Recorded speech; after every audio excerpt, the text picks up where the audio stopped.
Looking for a fast-charging, ultra-responsive stylus for your iPad?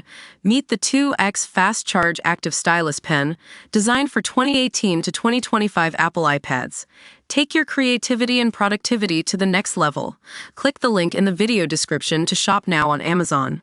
Welcome back to Hoop Headlines. I'm your host here, and we've got a big one for you tonight.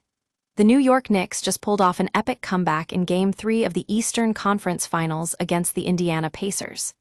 Down by as many as 20 points, the Knicks mounted a furious rally, limited the Pacers to just 42 points after halftime, and ended up winning it all, 106-100.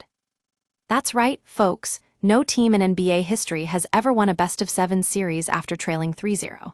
The Knicks avoided that dubious scenario thanks to a dominating performance from their star center, Karl-Anthony Towns. KAT led the charge with 24 points and 15 rebounds, but much of his production came in the final period, where he went nuclear, shooting 6 of 9 from beyond the arc, grabbing 8 rebounds, and scoring 20 of his 24 points. But it wasn't just Karl-Anthony Towns leading the way.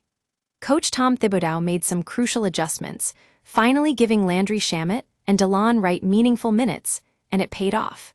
Backup point guard Miles McBride also bounced back from early foul trouble, and the Knicks bench outscored Indiana's by a margin of 15-4 in the second half. Now, we all know that Thibodeau is known for being pretty rigid with his rotations, but facing the prospect of an 0-3 series hole and the Pacers' relentless speed and pace, he seemed to understand that he needed to mix things up. And boy, did it work.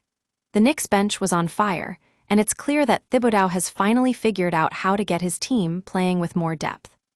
But the real story here is what the Pacers didn't do. They played far too complacently after halftime, failing to respond to the Knicks' energy and completely abandoning their offensive identity of pushing the tempo and sprinting out in transition. It's no surprise, then, that they scored just 42 points in the second half. And let's be real, folks, Indiana needed much more from some of its key players.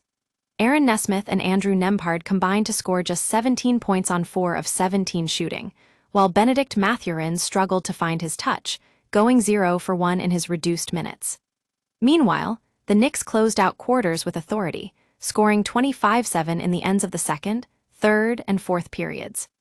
So there you have it, folks, a thrilling comeback win for the New York Knicks, and a harsh reminder to the Pacers that they need to step up their game if they want to stay alive in this series.